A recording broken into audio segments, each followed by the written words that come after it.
নমস্কার, কেকাস কিচেনে আপনাদের সবাইকে স্বাগত। আশা করি আপনারা সবাই ভালো আছেন। আজকে আমি এই গরমে একটা রেসিপি করে দেখাচ্ছি, যেটা গরমের দিনে খেতে খুব ভালো লাগে, মুখের স্বাদটাও পাল্টায়। যেহেতু এখন গরম, একটু কম তেল মশলায় যদি কোনো রেসিপি করা যায়, সেটা যেমন স্বাস্থ্যের পক্ষে ভালো, খেতেও ভালো লাগে। এখানে আমি নিয়ে নিয়েছি মুসুরির ডাল বাটা। আমি 6 ঘন্টা মুসুরির ডালটাকে ভিজিয়ে নিয়েছিলাম। তারপরে মুসুর ডালটাকে 2খানা কাঁচা লঙ্কা দিয়ে বেটে নিয়েছি। এতে মুসুর ডালের বড়ার টেস্টটা অনেক বেশি হয়। মুসুর ডালটা বেটে আমি নুন দিয়ে মিশিয়ে নিয়েছি। এবার সর্ষের তেলে আমি এগুলোকে একটু বড় বড়ার আকারে ভেজে নেব। খুব বেশি বড় না, মাঝারি সাইজের করে ভেজে নিচ্ছি। ওভেনের আঁচটা আমি সিমে থেকে মাঝারি করে নেব।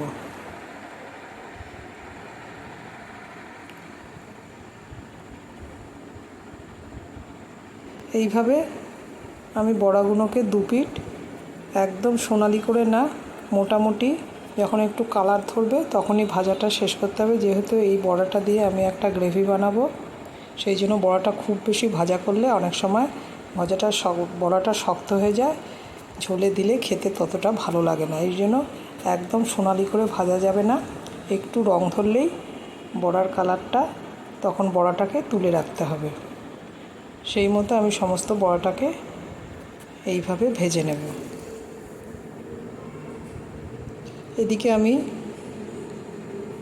এদিকে আমি করে নিয়েছি পেঁয়াজটাকে, একটা বড় মাপের পেঁয়াজ কুচিয়ে একটুখানি থেতো করে নিয়েছি। এতে পেঁয়াজের স্বাদটা খুব ভালো হয়। বড়াগুলো তুলে নিয়ে আমি আরেকটু সর্ষের তেল দিয়ে এর মধ্যে থেতো করা পেঁয়াজটা দিয়ে দিয়েছি। পেঁয়াজের থেতো করে দিলে এটার স্বাদ অনেকটা ভালো হয়, আর বড় বড় থাকলে স্বাদটা একদম অন্যরকম হয়। আমি যেহেতু এই মুসুর ডালের বড়ার ঝোলটা এইভাবে করবো, এই জন্য পেঁয়াজটাকে অবশ্যই একটু থেতো করে নিতে হবে। একদম বেটে নেওয়া যাবে না, তাহলে কিন্তু স্বাদটা অন্যরকম হয়ে যাবে। যেই স্বাদটা আশা করছি সেটা হবে না। এভাবে পেঁয়াজটা খানিকক্ষণ এইভাবে নাড়াচাড়া করেছি, এবং আমি এর মধ্যে অবশ্যই কয়েক কোয়া রসুন দিয়ে দিতে হবে। আমি সেই মতো কয়েক কোয়া রসুন সহ পেঁয়াজটাকে থেতো করে একটু ভাজা ভাজা করে নিয়েছি। এরই মধ্যে আমি হলুদের গুঁড়োটা আগে দিয়ে দিলাম, যাতে হলুদের গুঁড়ো কাঁচা গন্ধটা না থাকে। সেই জন্য হলুদের গুঁড়োটা সবসময় আগে দিলে সেই তরকারির স্বাদটা অনেকটা ভালো হয়। দিয়ে দিলাম জিরের গুঁড়ো, আর দিয়ে দিলাম সামান্য লাল লঙ্কার গুঁড়ো। যেহেতু আমি কাঁচা লঙ্কা বাটা আর আদা বাটা একসাথে দিচ্ছি, এই জন্য লাল লঙ্কার গুঁড়োটা আমি আমার স্বাদ মতো অল্প দিয়েছি। আপনারা চাইলে আরও বেশি দিতে পারেন, ইচ্ছে করলে কাশ্মীরি লঙ্কা গুঁড়োও দিতে পারেন। আর এখানে আমি সর্ষের তেলে ফোড়ন দিয়েছিলাম তেজপাতা আর কালো জিরে। কালো জিরেটা যখন অনেকটা ভাজা ভাজা গন্ধ বেরোবে, তখন অবশ্যই পেঁয়াজটা দিতে হবে। এর আগে দেওয়া যাবে না, তাহলে কালো জিরার স্মেলটা এর মধ্যে ভালো লাগবে।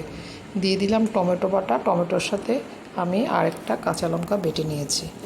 সমস্তটা দিয়ে আমি খুব ভালো করে কষিয়ে নেব। ওভেনের আঁচটা আমি এবার মাঝারি করে দিলাম। দিয়ে দিলাম পরিমাণ মতো নুন।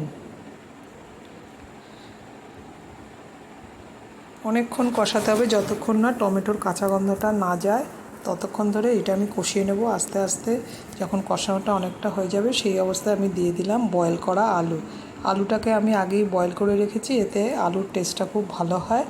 আর কাঁচা আলু দিলে তার টেস্ট অন্যরকম হয়, এবং কাঁচা আলু দিলে সেটা অবশ্যই আগে ভেজে নিতে হবে। এখানে যেহেতু আমি বয়েল আলু দিয়েছি, আলুটা আলাদা করে আগে না ভাজলেও হবে।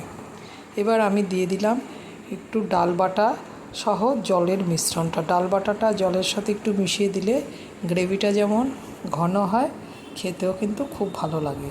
সেই ডাল বাটাটা দেওয়ার পর আরও কিছুক্ষণ নাড়াচাড়া করে ফুটিয়ে নিতে হবে, যাতে কাঁচা ডালের কোনো গন্ধ এর মধ্যে না থাকে। ওভেনের আঁচটা আমি একই রকম করে রেখেছি।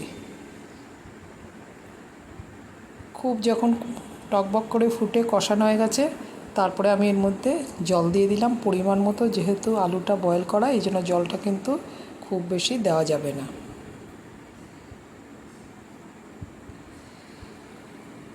কয়েক মিনিট ফুটে ওঠার পর আমি দিয়ে দিলাম ভেজে রাখা বড়াগুলো।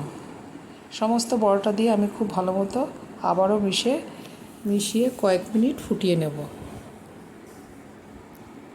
এবার আমি দিয়ে দিলাম কয়েক মিনিট পরে গরম মশলার গুঁড়ো।